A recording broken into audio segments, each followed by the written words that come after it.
June 16, 1943. 18,000 feet above the Solomon Islands. Lieutenant Commander Takeo Tanamizu couldn't suppress his laughter as he watched the stubby American fighters climbing toward his formation. Through the crystal-clear canopy of his Zero, the veteran ace studied the ungainly silhouettes with professional amusement. "Look at these American pigs," he transmitted to his wingman, his voice carrying the casual superiority of a man who had destroyed 32 Allied fighters since Pearl Harbor. "Flying bathtubs. Do they build fighters or floating garbage cans? This will be easier than shooting down transports." Below him, 12 Grumman F6F Hellcats lumbered upward. Fat, ugly, slow. Their barrel-chested fuselages and stubby wings looked fundamentally wrong, like someone had tried to make a fighter out of spare bomber parts. Tanamizu had destroyed P-39s, P-40s, and Wildcats with equal ease. These looked even worse. He was wrong. What Tanamizu couldn't know, what none of the 16 Japanese pilots circling confidently above could have imagined, was that they were witnessing the arrival of the weapon that would systematically erase Japanese air superiority from the Pacific. Within 18 months, these flying bathtubs would destroy more enemy aircraft than any fighter in history. Their 6 50 cal machine guns would become the most feared sound in Japanese skies, a deep, thunderous roar that Japanese pilots would call the Grumman growl. A sound that meant death was seconds away. The mathematics of destruction were already loaded in those broad wings. 2,400 rounds of ammunition, enough armor to stop 20mm cannon shells, and a combat doctrine specifically designed to exploit every weakness the Zero possessed. By the time Tanamizu realized his mistake, it was too late.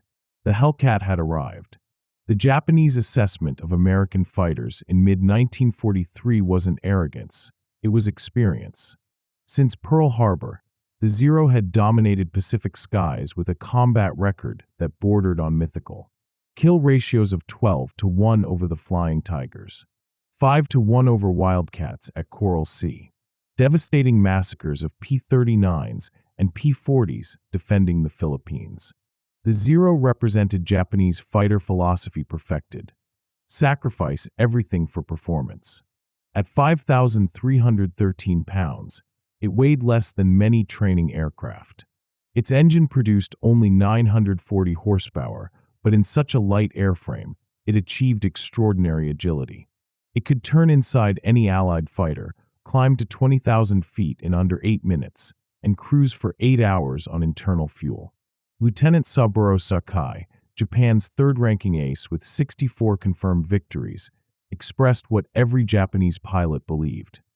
The Americans build heavy fighters with powerful engines and many guns, but they fight like trucks.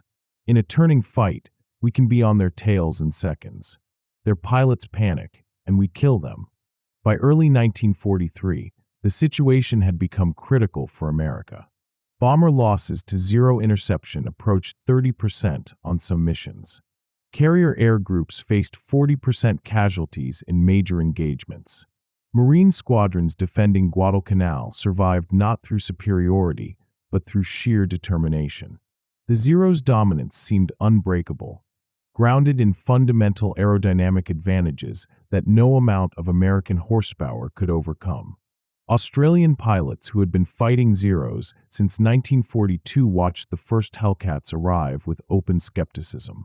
Flight Lieutenant Robert Gibbies of the RAF observed training exercises and remarked to American liaison officers, "Your new fighter looks even heavier than the last disaster." The Yanks keep building tanks with wings and wondering why the Zero dances circles around them. "Good luck, mates, you'll need it." Japanese intelligence agreed. Initial reports on the F6F dismissed it as another heavy American fighter that would fall to superior Japanese tactics and pilot skill. They were catastrophically wrong. The Grumman F6F Hellcat emerged from a painful lesson learned in blood over the Coral Sea. On May 7, 1942, as Zeros massacred Wildcat formations defending the carriers Lexington and Yorktown, Grumman's engineers received an urgent directive: build a fighter that can kill Zeros. Not outmaneuver them, kill them. Roy Grumman, the company's founder, took a radically different approach. "We can't build a Zero," he told his design team. "We can build something the Japanese can't, a fighter that combines power, protection, and firepower. We'll use American advantages, industrial capacity, pilot protection, and overwhelming guns." What emerged shocked everyone. At 15,413 pounds maximum takeoff weight, the Hellcat was nearly 3 times heavier than a Zero. The Pratt & Whitney, our 2800 double Wasp engine, produced 2,000 horsepower, more than twice the Zero's output. But it was the protection that truly distinguished it.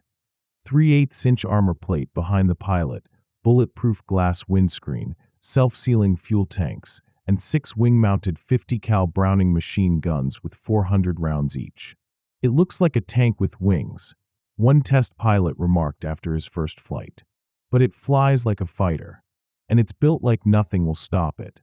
The philosophy was revolutionary. While Japanese engineers pursued the lightest possible airframe to maximize agility, Grumman embraced weight and used brute power to overcome it.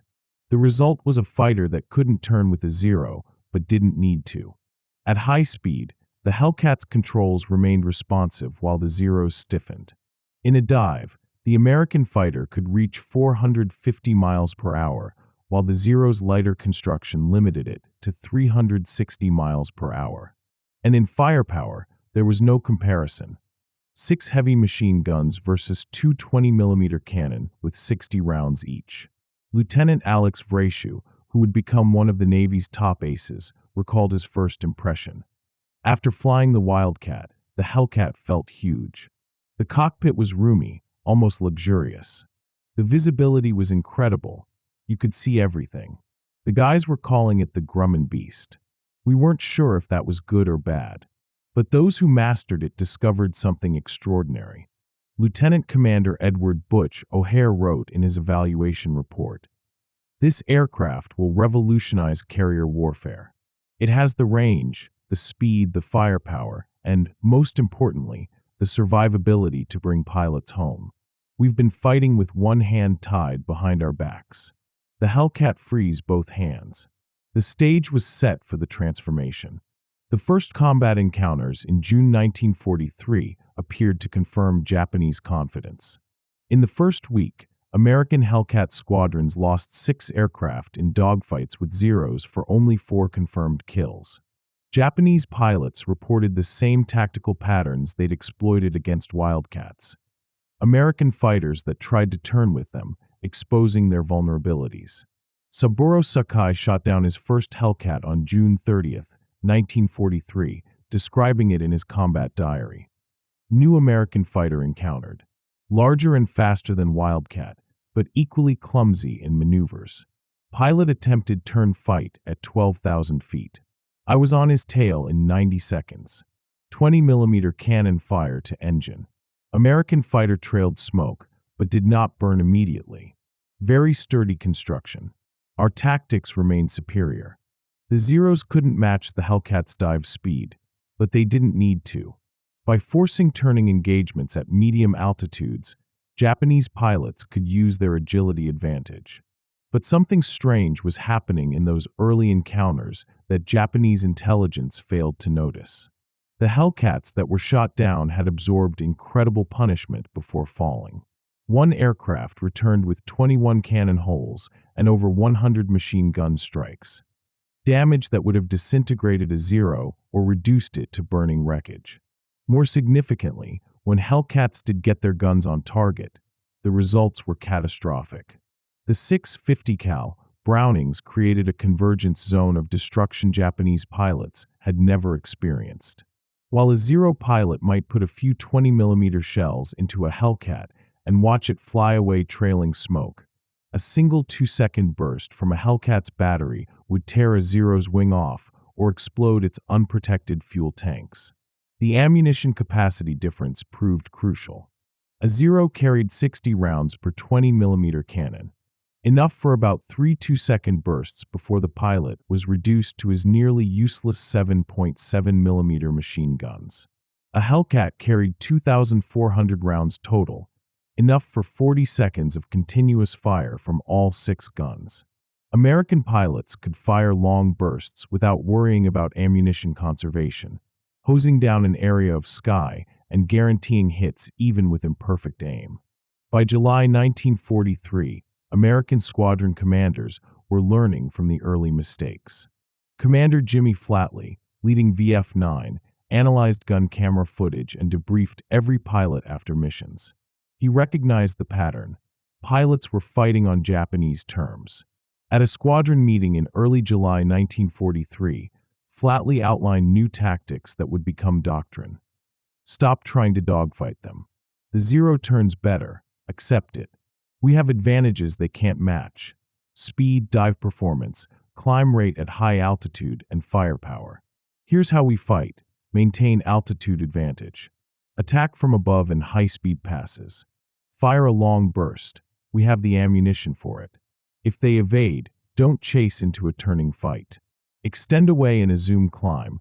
Use your speed to regain altitude and attack again. Make them fight at 350 miles per hour where our controls work and theirs don't.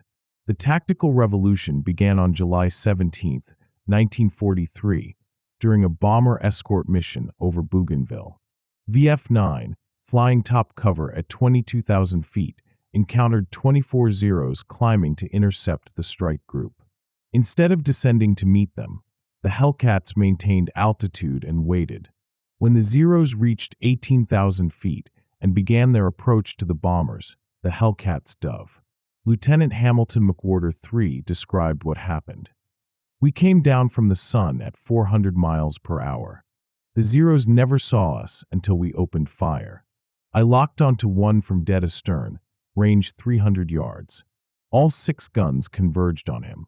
The Zero simply exploded. Fuel tanks, ammunition, everything went up at once. I blew through the fireball, pulled up into a chandelle, and climbed back to 24,000 feet. The whole pass took maybe 15 seconds. 2 more Zeros were already burning below us. In that single engagement, VF-9 destroyed 11 Zeros without loss. The Japanese pilots, accustomed to maneuvering fights where their agility decided outcomes, had no defense against attacks delivered at speeds where they couldn't maneuver effectively. The transformation had begun. August 31st, 1943. Over Bougainville. What happened that day would become legendary in both navies and begin changing everything. Lieutenant James E. Swope's division of 4 Hellcats was providing high cover for a bomber strike when they were bounced by 12 Zeros from the Rabaul Air Group, led by Lieutenant Tetsuzo Iwamoto, one of Japan's highest-scoring aces with over 80 confirmed victories. The Japanese executed a perfect attack, diving from a cloud layer with the sun behind them.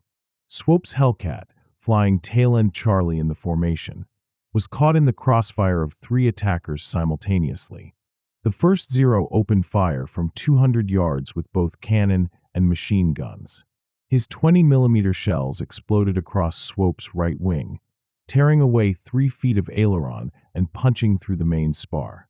The second Zero attacked from the port quarter. His cannon shells shredded the left wing root, severed hydraulic lines, and exploded against the armor plate behind Swope's seat. The third Zero, Iwamoto himself, came in from directly astern. His opening burst tore into the engine cowling, destroying 3 of the 18 cylinders and sending metal fragments through the accessory section. Swope's Hellcat shuddered violently. Oil sprayed across the windscreen, completely obscuring forward vision. Hydraulic fluid flooded the cockpit. The engine temperature spiked to redline. Fire warnings lit up the instrument panel. Mayday! Mayday! Swope hit bad.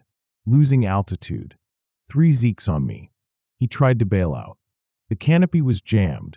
Combat damage had warped the frame. He slammed his shoulder against it repeatedly. It wouldn't budge.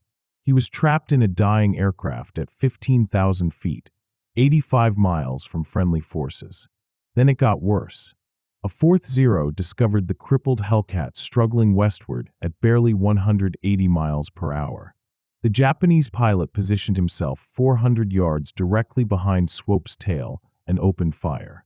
With no forward visibility and limited control authority, Swope couldn't evade. He could only sit behind his armor plate and endure. The Zero pilot fired a long burst, 6 seconds, nearly his entire remaining ammunition load. 20mm shells and 7.7mm bullets hammered the Hellcat. The tail section was perforated like Swiss cheese. The vertical stabilizer was shot through in 5 places. More rounds penetrated the fuselage, destroying the radio, shredding seat cushions, and puncturing the self-sealing fuel tanks, which sealed despite the abuse. The Hellcat continued flying. The Zero pilot, his ammunition exhausted, pulled alongside to assess his target. Through his oil-smeared canopy, Swope could see the Japanese pilot staring at him, visible frustration in his body language. Then something extraordinary happened. The Zero pilot pulled even closer, just 50 feet off Swope's left wing. He raised his hand to his flight cap in a formal military salute. He held it for 3 seconds, then banked away and headed back toward Rabaul. Whether it was respect for Swope's courage, amazement at the Hellcat's durability, or acknowledgement that he was out of ammunition, he let him go. Swope nursed the dying Hellcat westward for another 40 minutes. The engine lost 2 more cylinders and was running on just 12 of 18, producing perhaps 800 horsepower. The oil temperature exceeded 300 degrees. The aircraft vibrated so badly that instruments shattered. He descended gradually, trading altitude for distance, until he spotted American PT boats operating near Vella La Vella. At 2,000 feet, 15 miles from the point boats, the engine seized completely. The propeller froze. The Hellcat became a glider, a 13,000-pound glider with battle damage affecting its aerodynamics. At 500 feet, he managed to hand-pump the landing gear down using the emergency system, a feat of strength while simultaneously flying a crippled aircraft. At 200 feet, he realized he might make a beach on Vella La Vella. He aimed for it. The Hellcat hit hard on the beach, wheels collapsing immediately, sliding 300 feet through sand before stopping. Swope, shaken but uninjured except for minor shrapnel cuts, climbed out. When maintenance crews arrived the next day, they counted the damage.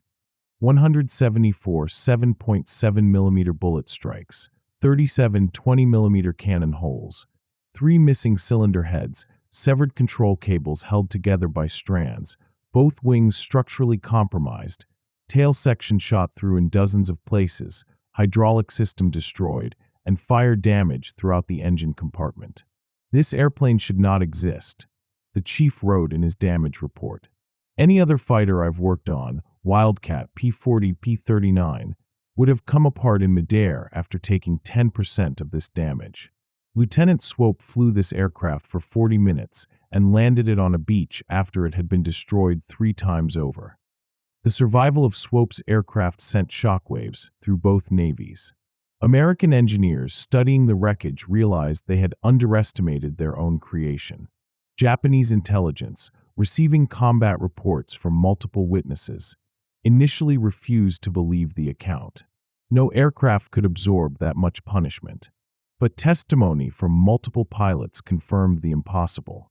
The Japanese pilot's after-action report, captured in 1944, included a chilling assessment.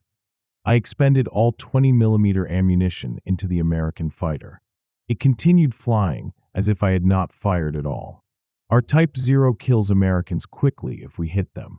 Their new fighter requires us to hit them many times to achieve the same result. If our ammunition cannot destroy them, how can we win? Lieutenant Iwamoto, speaking in a post-war interview, added perspective. That engagement changed how I viewed American equipment. Swope's Hellcat proved material advantages have their own strength. An aircraft that can sustain that much damage and return home gives its pilot confidence we could never match. Our pilots knew the Zero would kill them if hit in the wrong place. That psychological difference mattered more than performance specifications. The word spread through both air forces like wildfire. American pilots gained confidence. Japanese pilots began to feel doubt. The transformation was accelerating. But the real nightmare for Japan wasn't one indestructible Hellcat. It was what happened next. June 19, 1944. The Battle of the Philippine Sea. The Great Marianas Turkey Shoot. Commander David McCampbell's VF-15 from USS Essex engaged Japanese strike aircraft in the most furious aerial combat of the Pacific War. In the morning's combat, VF-15 destroyed 68 Japanese aircraft but lost 7 Hellcats, 6 to combat, 1 to operational failure. That afternoon, as McCampbell returned to Essex, he expected the usual procedure. Damaged aircraft would be cannibalized, pilots reassigned to other squadrons, and VF-15 would operate at reduced strength until replacements could be arranged, a process that typically took weeks. Instead, the air boss called him to the island immediately after landing. McCampbell climbed to the bridge, still wearing his sweat-soaked flight suit, expecting to brief the captain on the morning's action. What he found stopped him cold. On the flight deck below, ground crews were already positioning 7 brand-new F6F Hellcats in his squadron's staging area. The aircraft still had factory-fresh paint, protective covers on the gun muzzles, and shipping documents attached to the cockpits. "Your replacements, Commander," the air boss said, gesturing to the aircraft. "Breton transferred them an hour ago. Get them combat-ready by tomorrow morning." McCampbell stared in disbelief. "We lost those aircraft 3 hours ago." "How?" "Breton's been carrying reserve birds for the task force. We've got another 24 spotted below if we need them, plus whatever the other escort carriers are hauling." The air boss pulled out a clipboard. "Fleet-wide, we took losses across 16 carriers today. Every squadron's already received replacement aircraft. By tomorrow, we'll have more Hellcats operational than we started with this morning." Standing next to McCampbell was Lieutenant Abe, a recently captured Japanese pilot being held on Essex. He had been brought to the bridge under guard to observe American operations, standard intelligence procedure. Abe, who spoke English fluently, had been watching the activity on the flight deck with growing horror. "Impossible," Abe said quietly. "You lost 7 fighters this morning. Now you have 7 new ones. Just like that." He turned to McCampbell, his expression shifting from confusion to something approaching despair. "How many more do you have?" McCampbell looked at the young Japanese pilot. There was no point in deception. "In the task force right now. Probably 400 Hellcats operational. Another 100 in reserve on escort carriers. Grumman's building 1 every hour back home. We lose 10, 20 more arrive the next day. And us." Abe's voice was barely above a whisper. "We lost over 300 aircraft today. Pilots I trained with. Friends since flight school. All gone." He looked back at the new Hellcats being spotted on deck. "Our factories cannot build aircraft this fast. Our training schools cannot replace pilots this quickly. We have no reserve carriers bringing replacements."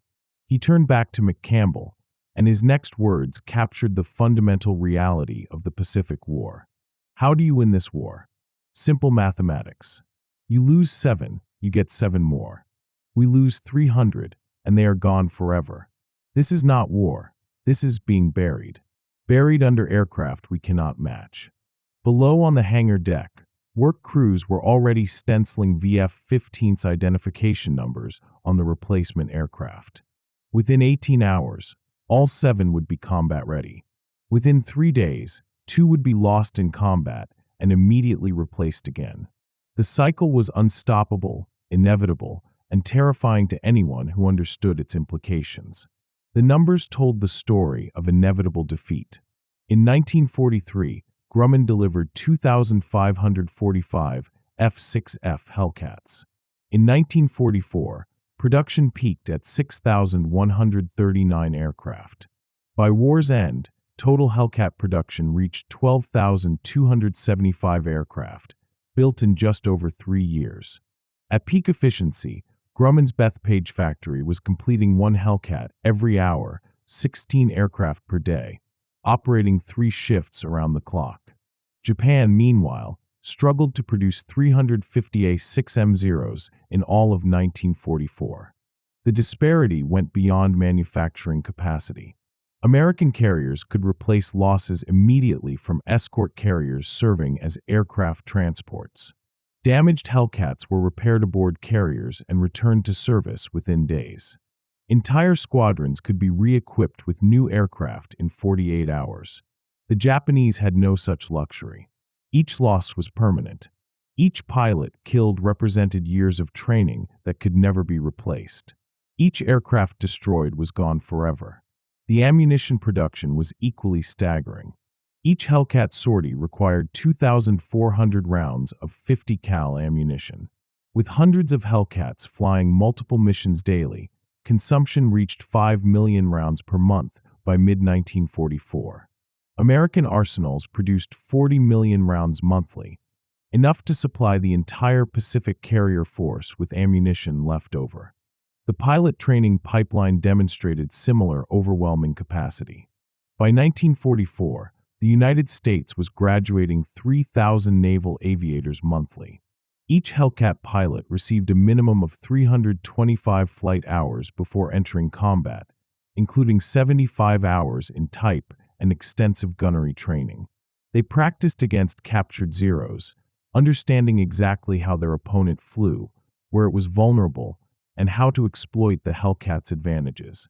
Japanese pilot training, by contrast, had collapsed.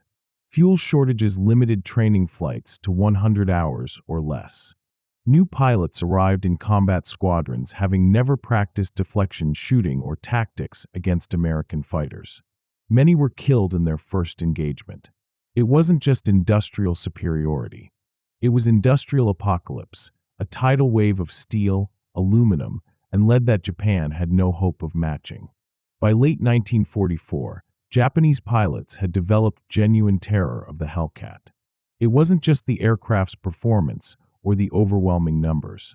It was the sound, the deep, thunderous rumble of the R2800 double Wasp engine, completely different from the higher-pitched whine of Japanese engines.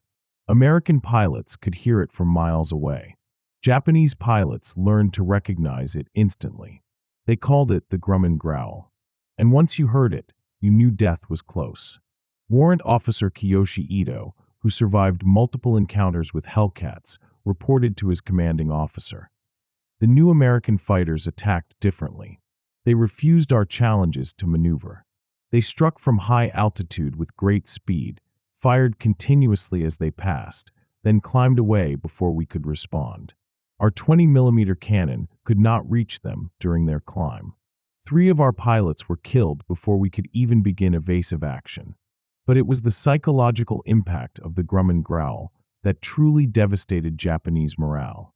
Saburo Sakai, badly wounded in a fight with Hellcats in August 1943, described the experience in his post-war memoir.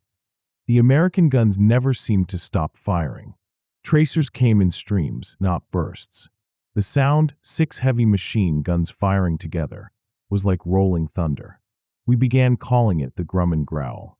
Once you heard that deep, continuous roar, you knew death was close. When they hit, our aircraft didn't just catch fire, they exploded. The entire tail section separated. The wing folded up. The fuel tanks erupted, all in less than 2 seconds.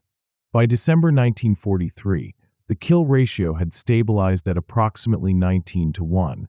19 Japanese aircraft destroyed for every Hellcat lost in air combat.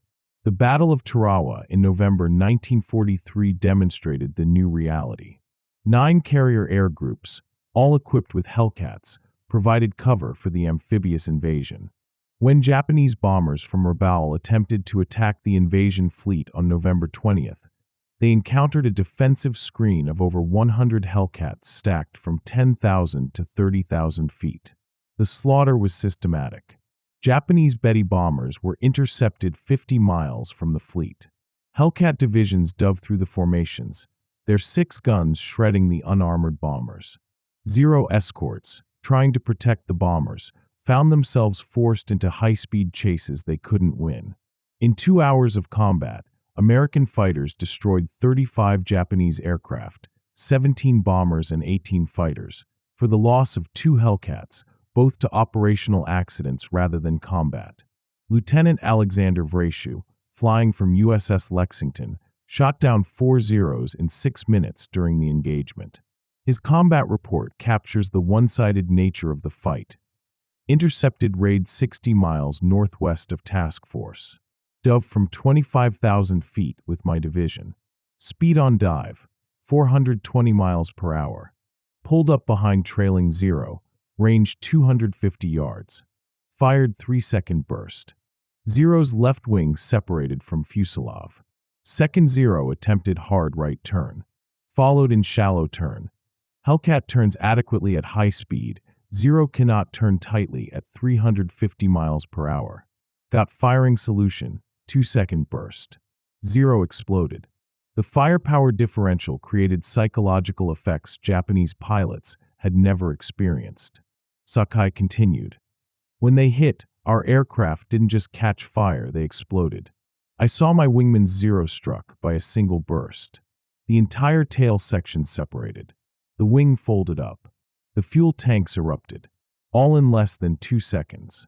Then the American fighter was past us, climbing back into the sun, untouched by our return fire.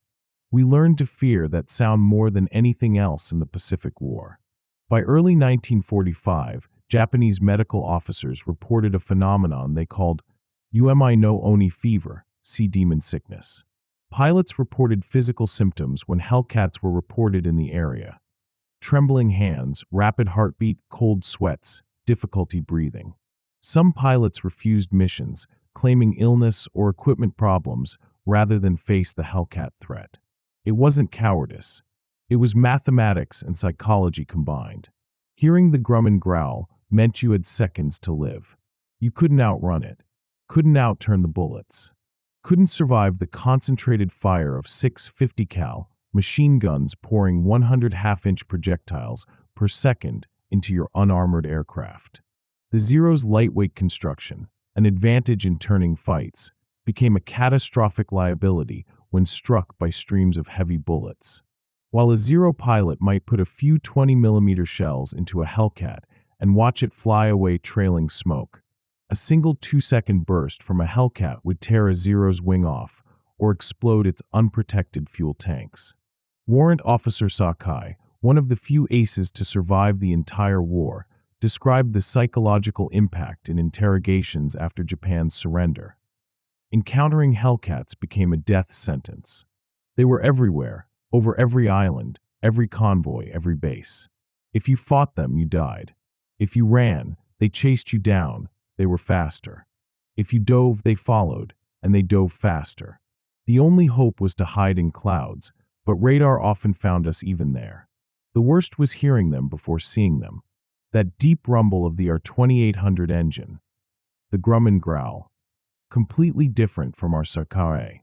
When you heard that sound, you knew Hellcats were close. Every pilot I knew admitted fear when we heard it. Some of the younger pilots would freeze, unable to maneuver when the attack came. The sound haunted Japanese pilots' dreams. Veterans reported waking in cold sweats, hearing the thunder of those engines in their sleep. The psychological warfare was as devastating as the physical destruction. June 19, 1944. The Battle of the Philippine Sea. What became known as the Great Marianas Turkey Shoot was the ultimate demonstration of Hellcat superiority. The Japanese launched massive strikes against the American invasion fleet off Saipan, over 450 aircraft in multiple waves. They flew into a buzzsaw of Hellcats. Commander David McCampbell personally shot down 9 aircraft in a single mission, 7 in one engagement. Lieutenant Alex Vrashu shot down 6 Japanese dive bombers in 8 minutes. Across the entire task force, American Hellcats systematically destroyed Japanese strike aircraft before they could reach the carriers. The statistics were staggering. Over 400 Japanese aircraft destroyed in 2 days. American losses: 29 aircraft, 23 to fuel exhaustion while searching for the Japanese fleet at extreme range, not to enemy action. 1 Japanese bomber pilot radioed before he died. They're everywhere. The sky is nothing but Hellcats. We cannot win. Tell my family. The transmission ended in static and the thunder of .50 caliber guns. The Great Marianas Turkey Shoot effectively ended Japanese carrier aviation as a fighting force. The aircraft could theoretically be replaced, though with increasing difficulty. The experienced pilots could not. Japan had sent its best remaining carrier pilots into that battle. Most never returned. The Hellcat's versatility made it even more devastating. While primarily an air superiority fighter, the F6F variant could carry 2,000 pounds of bombs or 6 5-inch rockets, making it an effective strike aircraft. Hellcats destroyed Japanese shipping, bombed installations, strafed airfields, and provided close air support for amphibious invasions, all while maintaining air superiority. The night fighter variant, the F6F-5N equipped with radar, proved particularly demoralizing. Japanese bombers had traditionally attacked American task forces under cover of darkness, when fighters couldn't intercept them. The radar-equipped Hellcat ended that advantage. During the Okinawa campaign in April-June 1945, F6F-5NS shot down 59 Japanese aircraft at night for 0 losses. Japanese bomber crews developed what medical officers called night demon fever, psychological breakdown triggered by the knowledge that darkness no longer protected them. At Iwo Jima, Hellcats from 16 carriers provided 24-hour air cover for the invasion force, flying 17,345 sorties and destroying every Japanese aircraft that attempted to interfere. At Okinawa, the kamikaze threat was met by Hellcat CAP, Combat Air Patrol, that maintained 200-plus fighters over the fleet continuously, shooting down 603 kamikazes before they reached the ships. The final statistics approached the incomprehensible. 5,163 enemy aircraft destroyed in air combat, 1,189 destroyed on the ground, 6,352 total Japanese aircraft destroyed. Air combat kill ratio, 19:1:1, the best of any American fighter in any theater. Only 270 Hellcats lost to enemy aircraft, 80% of those to ground fire, not Japanese fighters. The Hellcat enabled every major Pacific operation from Tarawa to Okinawa. Without its air superiority umbrella, the island-hopping campaign would have been impossible. In September 1945, after Japan's surrender, Allied intelligence officers conducted extensive interrogations of surviving Japanese naval aviators. Among the most revealing was a 3-day session with Captain Minoru Genda, one of the planners of the Pearl Harbor attack and a senior air staff officer throughout the war. His statement, recorded by U.S. Navy intelligence on September 28, 1945, was classified until 1952. I will speak plainly because the war is over and there is no purpose in deception. The Hellcat was the finest carrier fighter of the war, superior in nearly every regard to our own aircraft. We recognized this by late 1943, but we could do nothing about it. The technical comparison was sobering. The Hellcat had twice our horsepower, 3 times our armor, 4 times our ammunition capacity, and construction that allowed it to absorb damage that would destroy 3 zeros. I saw photographs of Lieutenant Swope's aircraft after it returned with over 200 holes. That aircraft should not have flown. That it did, and that dozens of similar incidents occurred, told us we were fighting an enemy whose equipment philosophy was fundamentally superior to ours. But what truly defeated us was the system that produced it. By 1944, their aviators were better trained than ours, flying better aircraft, with unlimited fuel for practice and combat. We were sending boys with 100 hours total time to face their veterans with 300 hours. I flew a captured Hellcat in October 1944. Everything about it impressed me. The visibility was outstanding, far better than the Zero. The cockpit was comfortable and logically arranged. The controls were responsive even at high speed. Most of all, I understood the psychological advantage it gave American pilots. They knew they were flying the best fighter in the Pacific, supported by unlimited resources. When they took damage, the aircraft usually brought them home. When they expended ammunition, their carriers had unlimited reloads. When they were shot down, new pilots and aircraft arrived within days. We knew we were outmatched, outnumbered, and doomed. Our aircraft would kill us if hit in the fuel tanks. Our carriers could not replace losses. Our factories could not match their production. This knowledge eroded combat effectiveness more than any technical factor. An inferior pilot in a superior aircraft, supported by overwhelming resources, will defeat a superior pilot in an inferior aircraft with no support. That was the lesson of the Pacific War. The sound of the Hellcat's engine, what our pilots called the Grumman growl, became a psychological weapon as effective as their guns. That deep, powerful rumble announced American presence. When you heard it, you knew multiple Hellcats were nearby, coordinating their attack, with radar guidance and unlimited ammunition. The sound haunted our dreams. Many pilots admitted to me privately that hearing that engine sound triggered physical fear responses, increased heart rate, difficulty breathing, trembling hands. If I were to design a fighter knowing what I know now, I would design the Hellcat, not the Zero. The admission was devastating in its completeness. Genda's assessment validated every design decision Grumman had made, every tactical doctrine American squadrons had developed, and every resource commitment America had invested in carrier aviation. Lieutenant Saburo Sakai, interviewed separately, provided a more personal perspective. I will tell you something I never admitted during the war. After my first encounter with Hellcats in July 1943, I knew Japan would lose the air war. Not because their pilots were better, many were mediocre compared to our veterans, but because their equipment and support system made pilot skill less important. In a Zero, every advantage came from the pilot. If you were skilled, you survived. If you made mistakes, you died. The Zero would not save you. In a Hellcat, the aircraft compensated for pilot mistakes. Mediocre American pilots survived situations that would have killed excellent Japanese pilots in Zeros. Their armor stopped our bullets. Their fuel tanks didn't explode when hit. Over time, their mediocre pilots gained experience and became good pilots. Our excellent pilots died and could not be replaced. The first time I fought a Hellcat, I got on his tail and fired a full burst, both cannon and machine guns. The Hellcat absorbed my fire and kept flying.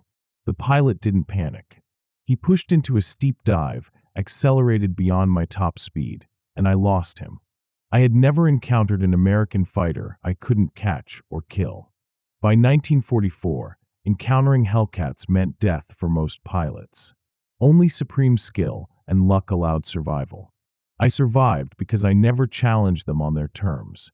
If they had altitude advantage, I retreated. Many younger pilots didn't understand this. They died believing they could outturn the Americans.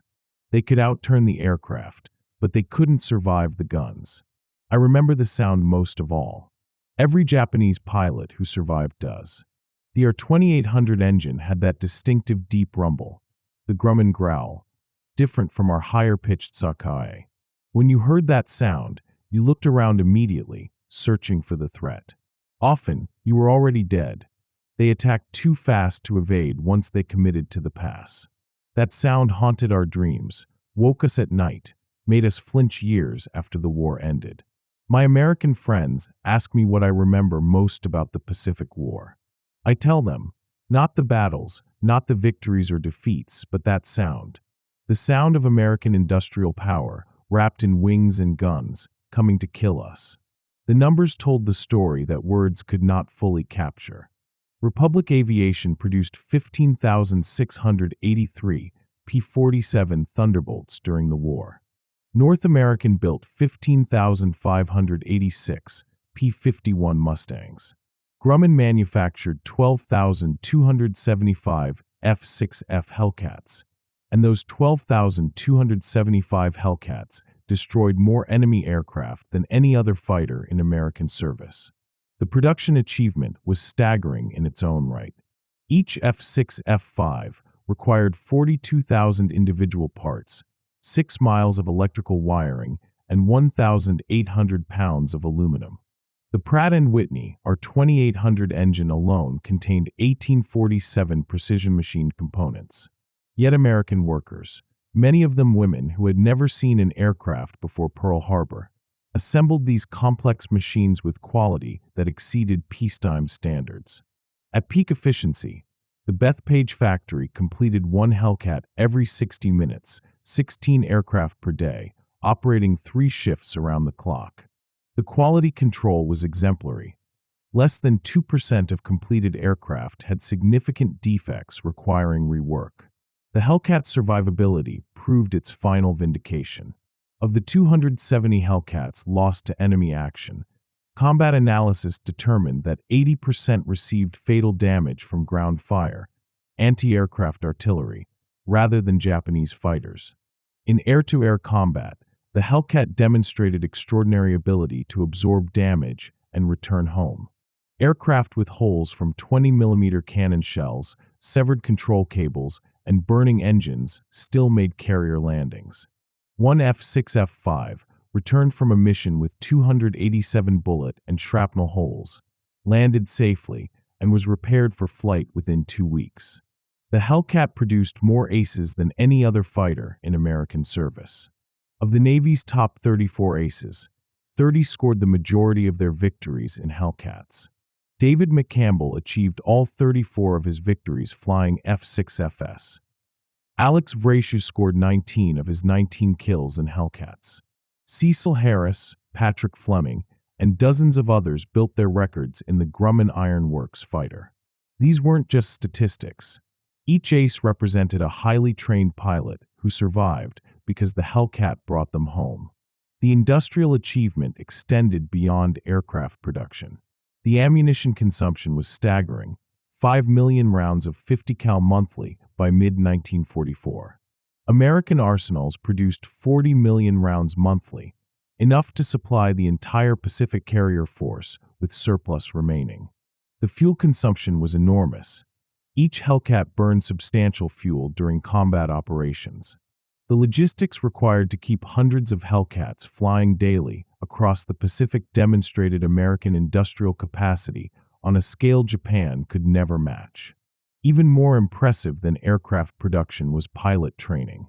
By 1944, the United States was graduating 3,000 naval aviators monthly from advanced training. Each Hellcat pilot received a minimum of 325 flight hours before entering combat, including 75 hours in type and extensive gunnery training. They practiced against captured Zeros, understanding exactly how their opponent flew, where it was vulnerable, and how to exploit the Hellcat's advantages. They arrived in combat better trained than Japanese instructors.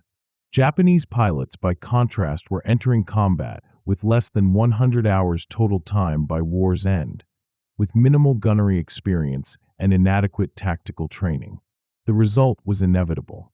Superior equipment, superior training, superior logistics, and overwhelming numbers combined into an unstoppable force. In 1985, at a reunion of American and Japanese naval aviators in San Diego, former adversaries met in peace. An elderly Japanese pilot approached a group of American Hellcat veterans.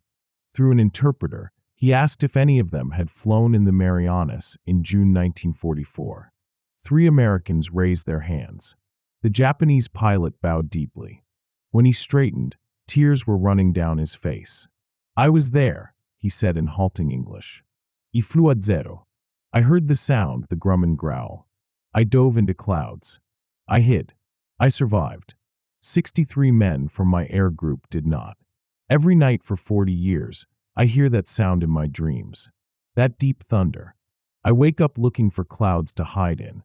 He paused, composing himself. "You must understand. We laughed at you in 1943. We thought the Hellcat was a joke. Fat, slow, clumsy. We were so confident in our Zeros, so certain that our skill and our aircraft would defeat your industrial strength. We were wrong about everything." One of the American pilots, a former VF-15 veteran who had flown in that same battle, stepped forward. "We were scared too," he said quietly. "We knew you were better pilots, more experienced, better trained in the beginning. But we had better equipment, better support, better resources. We could make mistakes and survive. You couldn't." The Japanese pilot nodded slowly. "That is the lesson, yes? In modern war, The nation with superior resources and pilot protection defeats the nation with superior individual skill. The Hellcat taught us this lesson. Every day, every mission, every time we heard that sound. Another Japanese veteran spoke up, his English more fluent. I flew 87 combat missions. I encountered Hellcats in 42 of them. I survived because I was lucky and because I learned quickly. Never challenge them. Never engage on their terms. Always retreat if possible. Many young pilots never learned this. They died believing courage and skill could overcome material superiority. He gestured to the restored F6F on display nearby. That aircraft represents everything we could not match. Not just performance, philosophy. You built a fighter around pilot survival and overwhelming firepower. We built one around aerobatic performance and pilot skill. In 1940, our philosophy was correct. By 1943, yours was superior. By 1944, ours was obsolete and suicidal. The American veterans listened respectfully. One finally spoke. We lost friends too. Good men. The Zero was a formidable opponent in the right circumstances. But yes, we had advantages you couldn't overcome. The Hellcat was nearly impossible to kill. And when we had to bail out, we knew search and rescue would find us. Destroyers, submarines, seaplanes, all looking for us. Did you have that? The Japanese pilot shook his head. If we went down over water, we drowned or were captured. No one came for us. The psychological difference this made, it cannot be measured. You flew confidently. We flew knowing death was permanent and rescue unlikely. The conversation continued for an hour, old enemies finding common ground in shared experience and mutual respect. As the reunion ended, one of the Japanese pilots approached the Hellcat display. He stood silently for several minutes, studying the aircraft that had haunted his nightmares for 4 decades. Finally, he reached out and touched the cowling gently, almost reverently. "The finest carrier fighter of the war," he said softly. "We laughed at you once. The laughter died with our comrades. Gomenasai, I am sorry, to all who died because we underestimated you." He bowed to the aircraft and walked away. The Grumman F6F Hellcat remains the most successful naval fighter in history measured by air-to-air victories. Its 5,163 confirmed kills in aerial combat exceeded every other Allied fighter type. More importantly, it achieved this record while suffering the lowest loss rate of any carrier fighter, a testament to its combination of performance, protection, and firepower. The Hellcat enabled every major American offensive operation in the Pacific from late 1943 onward. Without its air superiority umbrella, the island-hopping campaign would have been impossible. Amphibious assaults required complete control of the air, something only the Hellcat's overwhelming dominance could guarantee. At Tarawa, Kwajalein, Saipan, Iwo Jima, and Okinawa, Hellcats provided the air cover that allowed Marines and soldiers to land under protection from Japanese air attack. The transformation of American fortunes in the Pacific directly correlated with Hellcat deployment. The Hellcat's design philosophy influenced post-war fighter development profoundly. The emphasis on pilot protection, robust construction, and overwhelming firepower became standard in American military aviation. The Korean War-era F-9F Panther jet retained the Grumman tradition of tough construction and pilot survivability. Even modern fighters like the F/A-18 Hornet show design lineage to the Hellcat's practical, pilot-focused engineering. But beyond the technical achievements, beyond the statistics and the battles, the Hellcat's true legacy lies in what it represented. The marriage of American industrial capacity with sound engineering principles and tactical doctrine. The Japanese had bet on lightweight agility, pilot skill, and offensive spirit overcoming material disadvantages. The Americans bet on pilot protection, overwhelming firepower, and industrial mass production. History rendered its verdict in the skies over the Pacific. The Hellcat proved that in modern warfare, a well-protected pilot in a durable aircraft, supported by unlimited logistics and backed by industrial might, will defeat even the most skilled opponent in a fragile machine. At the Smithsonian's National Air and Space Museum, a restored F6F hangs in the World War II gallery. Its placard lists the specifications: 2,000 horsepower, 380 miles per hour maximum speed, 6 50 cal machine guns. It lists the statistics: 12,275 produced, 5,163 aerial victories, 19-to-1 kill ratio. But below these numbers is a quote from Saburo Sakai, taken from his 1957 memoir. "We laughed when we first saw them. Fat American fighters that looked like flying bathtubs, heavy, ungainly, built by a nation that didn't understand air combat. We were so confident in our Zeros, so certain that agility and pilot skill would prevail over brute force. The Americans taught us a terrible lesson.